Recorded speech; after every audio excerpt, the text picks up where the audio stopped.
Hello friends, please like, subscribe and share our channel. Ready? 3, 2, 1, start. According to Lord Russell, in the said case, the balance of loss and gain to the dependent by the death under question has to be determined. Stop.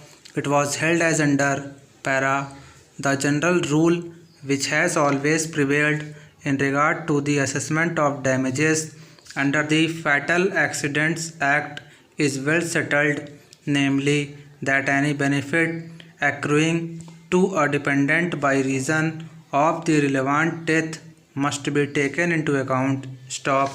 Under those acts, the balance of loss and gain to a dependent by the death must be ascertained, the position of each dependent being considered separately. Stop para.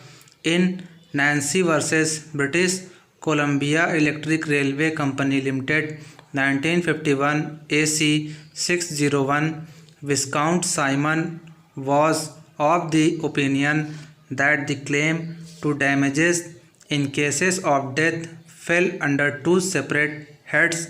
First, what sums the deceased would have probably applied out of his income to the maintenance of his wife and family if the deceased had not been killed and would have lived the full span of life.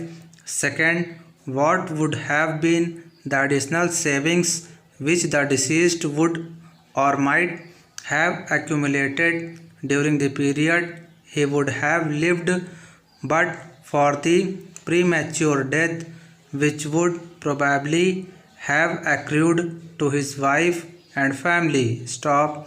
For the purpose of arriving at the correct assessment under these two heads, Viscount Simon laid down the following principles.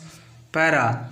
Under the first head, indeed, for the purposes of both heads, it is necessary first to estimate what was the deceased man's expectation of life if he had not been killed when he was. Let this be 10 years, and next what sums during these 10 years he would probably have applied to the support of his wife. Stop. In fixing 10, regard must be had not only to his age and bodily health but to the possibility of a premature determination of his life by a later accident. Stop. In estimating future provision for his wife, the amounts he usually applied in this way before his death are obviously relevant and often the best evidence available, though not conclusive, since if he had survived, his means might have expanded or shrunk, and his liberality might have grown or wilted. Their Lordships of the Supreme Court in Gobald Motor Service Limited and another versus R.N.K. Valuswamy and others relied upon the principles as enunciated and reproduced above in the two English cases. Stop.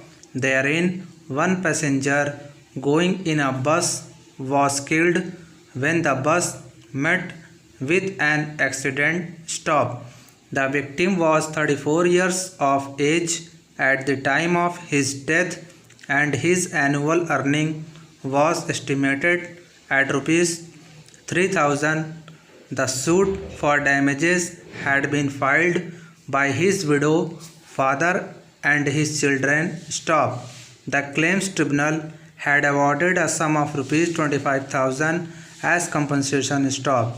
The following principles as laid down by Viscount Simon in Nancy's case supra were relied upon. Para. The deceased man's expectation of life has to be estimated keeping in view his age, his bodily health and the possibility of premature determination of his life by subsequent accident. Para. The amount required for the future provision of his wife should be estimated having regard to the amount the deceased used to spend on her during his lifetime. Para. This estimated annual sum should be multiplied by the number of years of the man's estimates span of life. Stop. Thank you for watching.